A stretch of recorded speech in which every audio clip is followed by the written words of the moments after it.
da Comissão de Segurança Pública, que discute a atuação da Polícia Federal aqui no Brasil. A reunião é presidida pelo deputado João Leite. Vamos acompanhar. Ouvir o Rodrigo dos Santos Marques Porto, presidente dos Sindicatos Policiais Federais no Estado de Minas Gerais.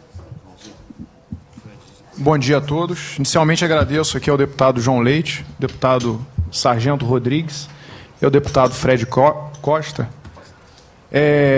E falar que me sinto muito honrado de estar sendo recebido aqui mais uma vez. É a segunda vez que a gente está trazendo aqui um problema que está acontecendo na Polícia Federal. Inicialmente a gente veio trazer um problema que é o assédio moral que a gente está sofrendo lá, e é um dos reflexos do sucateamento da Polícia Federal, que é uma forma de você sucatear e você desvalorizar o servidor.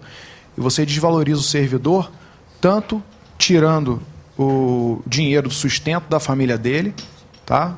Com a desvalorização crescente dos salários, como você dificultando e piorando o ambiente de trabalho dentro do órgão. Então, inicialmente, a gente veio trazer aqui o problema do assédio moral e hoje estamos trazendo o sucateamento da Polícia Federal e como que isso está impactando na criminalidade em Minas Gerais de uma forma geral. Eu trouxe uns dados aqui para a gente ver, para a gente ter provas de como realmente a Polícia Federal está sendo sucateada. É muito difícil aqui a gente começar a tergiversar em torno de mas estão colocando recurso, não estão colocando recurso. Bom, se a investigação continua, é porque está tudo funcionando. Mas se a gente está diminuindo o número de investigações que estão ocorrendo, é porque realmente tem um problema no órgão. Então, trago aqui, inicialmente, a queda no número de indiciamentos da Polícia Federal em crimes de lavagem de dinheiro. Em 2007, a gente tinha 1.085 indiciamentos em lavagem de dinheiro. Em 2013, a gente teve 123. Isso é uma queda de 90%. Qual ano, por favor, doutor Rodrigo? Repita. Em 2007, 1.085 indiciamentos em crimes de lavagem de dinheiro. 1.085. Em 2013, 123. É uma queda de 90%. Eu tenho todos esses gráficos aqui, eu depois vou passar para os senhores. E, nesse sentido, tratando especificamente de Minas Gerais, vou mostrar a queda do indiciamento de todos os crimes que são apurados pela Polícia Federal. Em 2010, a gente tinha 4.065 indiciamentos. Em 2013, 1.421. Uma queda de 65%.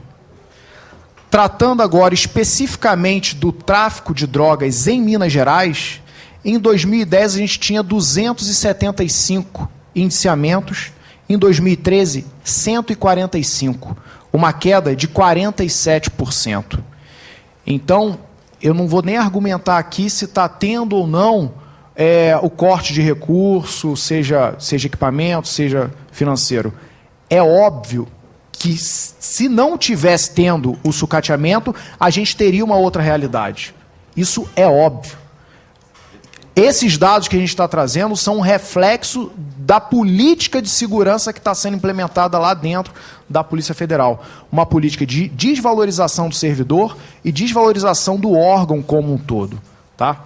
Agora, vou mostrar para vocês uma pesquisa que foi desenvolvida lá aqui na Polícia Federal em Minas Gerais, que trata da eficiência do nosso modelo investigatório.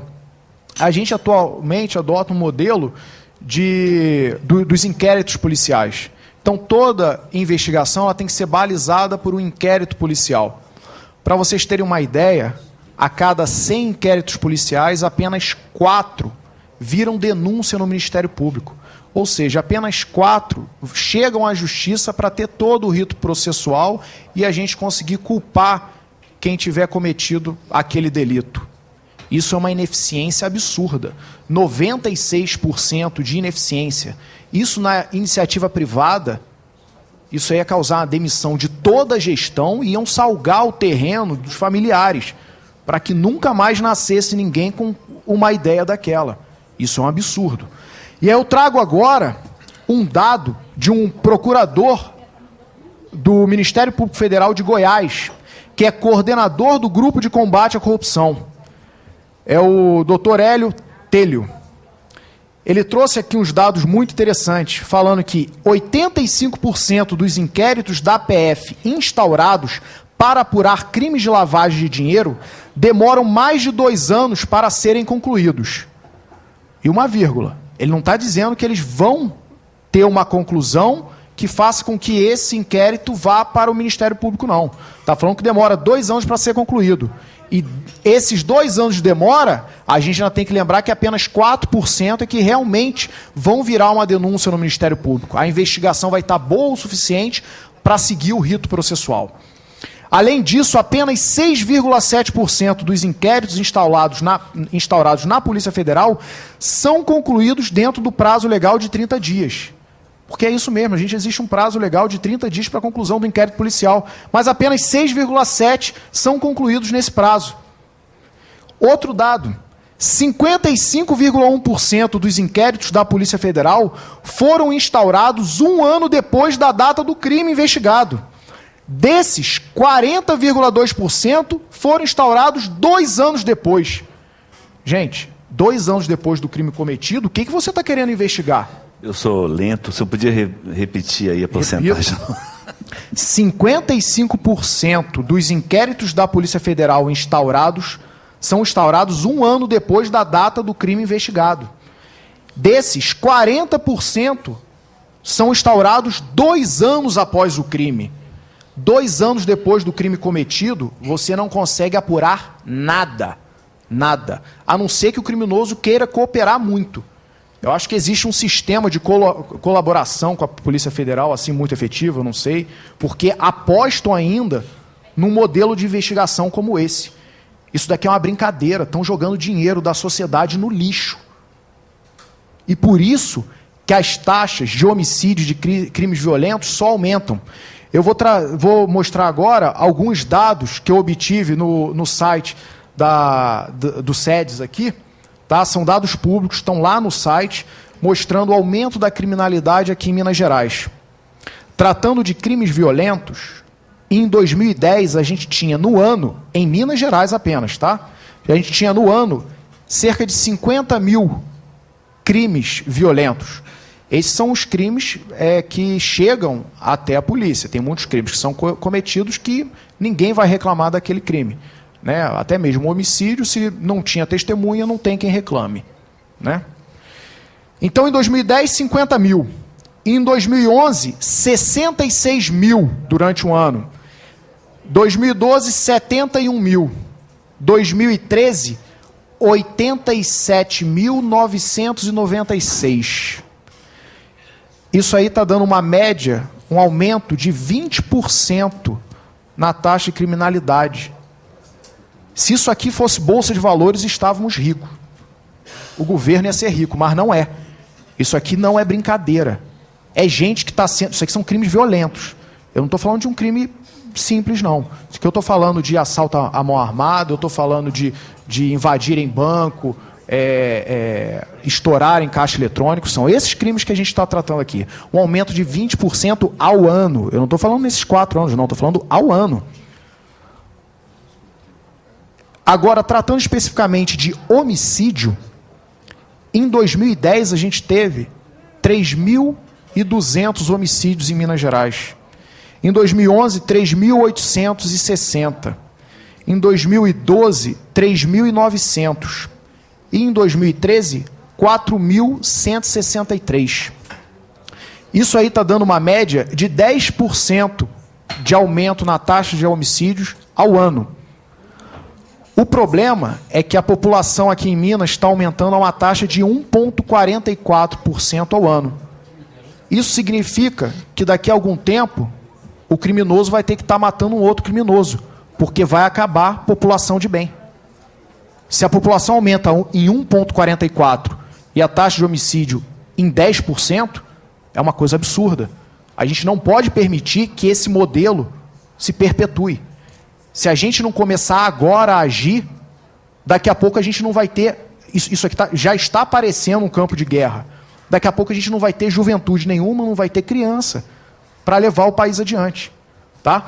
E agora, fazendo uma correlação desses problemas que são aqui no estado de Minas e que muita gente acha que não tem tanto a ver com a Polícia Federal, mas para mostrar que isso tem a ver com a Polícia Federal também, eu vou trazer para vocês a realidade do que ocorre no aeroporto de Confins. Para quem não sabe, hoje em dia em Confins a gente tem apenas 4 policiais federais trabalhando ali na segurança aeroportuária. É tão pouca gente que o controle migratório tem que ser feito por uma empresa contratada. Hoje, quando você chega de um outro país aqui em Confins, você é recebido por um funcionário contratado que não tem treinamento policial, nunca foi policial e daqui a 2 meses pode ser demitido. É uma pessoa que está ali com a corda no pescoço a todo momento. Ele não tem uma estabilidade no emprego ali. Obviamente, ele vai fazer o que o patrão dele estiver mandando. Eu rezo para que o patrão dele tenha o mesmo interesse do Estado. Eu rezo para que o interesse seja o mesmo.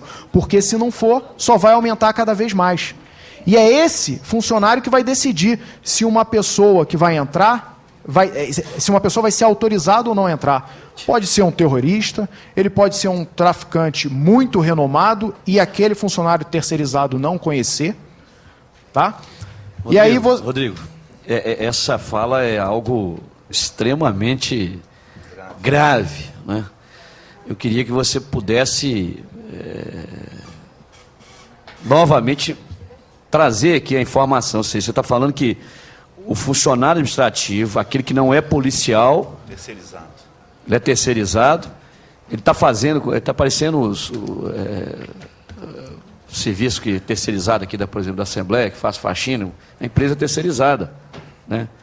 Mas qual que é a função que essa pessoa está exercendo no aeroporto? Repete para nós. É isso mesmo. Inclusive, salvo engano, esses funcionários são vinculados ao sindicato de manutenção, de asseio, manutenção. Esse é o sindicato desses servidores. São servidores sem treinamento policial algum, e o que eu estou falando não é nenhum dado sigiloso, não. Eu tenho uma matéria da Isto É falando isso. Isso aqui é uma matéria da Isto É de 2011. Pois aí, o que ele faz do dia a dia? Ele que faz o controle migratório. Teoricamente, a gente tem um policial federal, como não tem policial federal para ficar em todos os guichês recebendo ali quem está chegando no país, teoricamente a gente tem que ter o policial pelo menos fiscalizando, mas é pouquíssimo policial para atuar em todos os crimes que podem estar ocorrendo no aeroporto. E esses policiais, eles ficam 24 horas trabalhando. Ou seja, depois de 20 horas de trabalho, chega um voo internacional, será que ele está em condições de atuar efetivamente ali no controle? E sozinho, apenas com a ajuda de funcionários terceirizados, será que ele está em condição de atuar nisso daí? Acredito que não. Mas a gente tem Então esse funcionário administrativo, ele atua como se policial fosse? Ele atua como se policial fosse, mas ele não tem o treinamento, né? Mas ele que faz o controle migratório.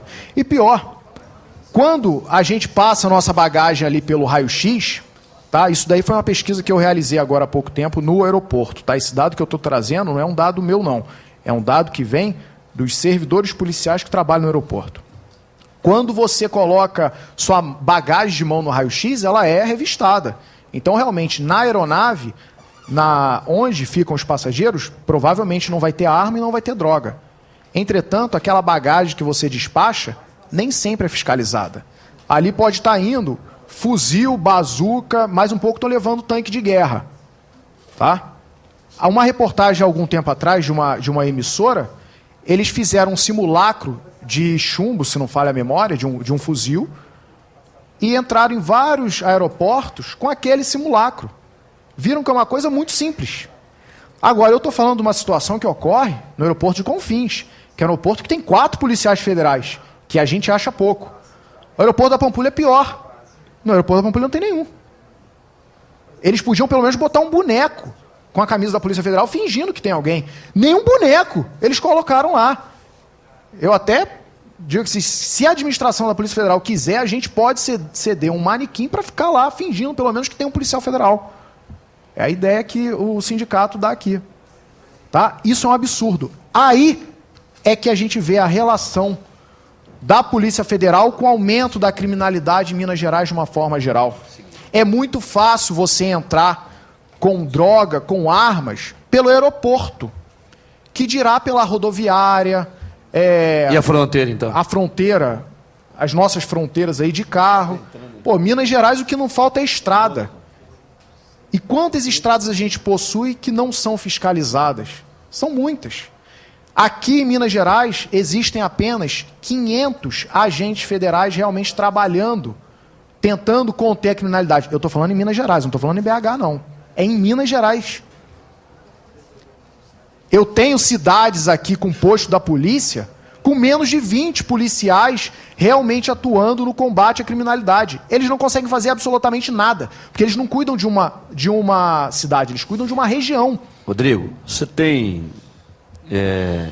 um número de quantos policiais federais, entre escrivães, papiloscopistas, agentes e delegados, nós temos hoje na Polícia Federal no Brasil? Você tem No Brasil a gente tem cerca de 11.500 policiais federais, incluindo todos os cargos, tá? Eu não sei, mas eu acho que isso é bem lembrado aqui. Muitos desses estão no abono permanência. Como o nosso salário está congelado há muito tempo, muitos policiais não estão conseguindo se aposentar. Então eles preferem continuar trabalhando, mesmo já tendo 60 anos de idade, não tendo tanto vigor para ir para a rua, mas eles continuam ali trabalhando, porque continuando na polícia eles recebem um abono permanência e ganham 1.500 a mais. Tá? Então são policiais que a qualquer momento vão aposentar, vão deixar o órgão.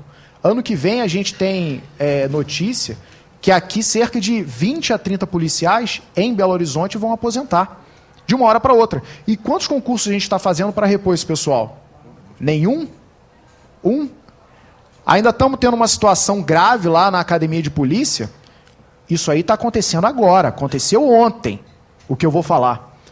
O diretor da academia de polícia simplesmente dispensou todos os professores das aulas operacionais.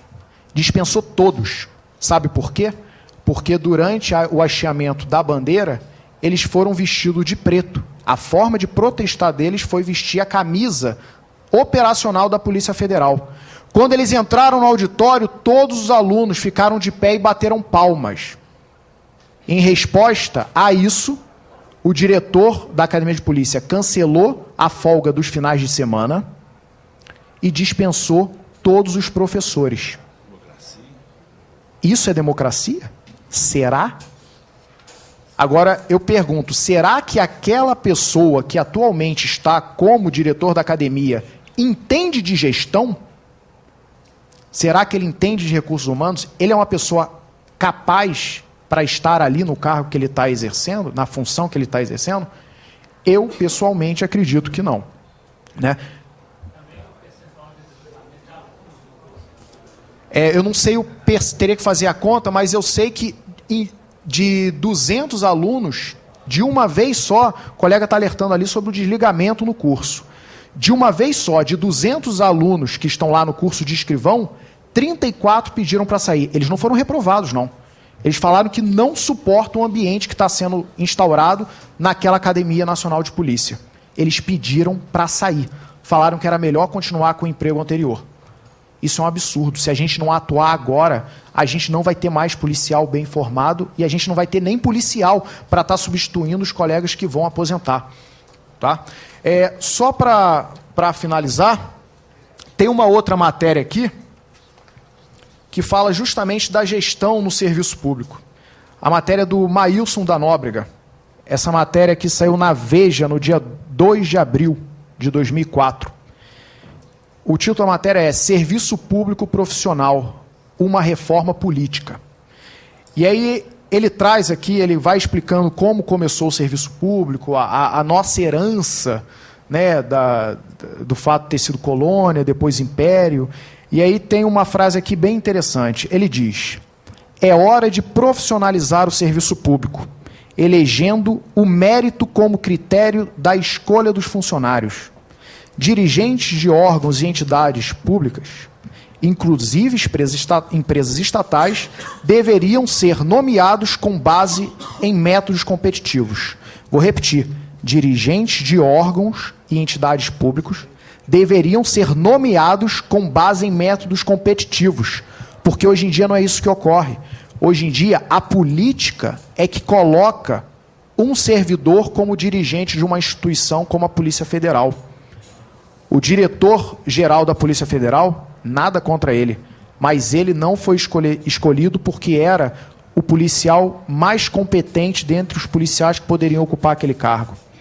Ele foi escolhido porque o ministro da Justiça achou que era melhor, politicamente, manter aquele policial ali. Tá? E por isso que a gente está tendo, por essas escolhas políticas e não meritocráticas, que nós estamos tendo um quadro tão alarmante do aumento da criminalidade no Brasil de uma forma geral, e especificamente em Minas Gerais. Muito obrigado. Obrigado.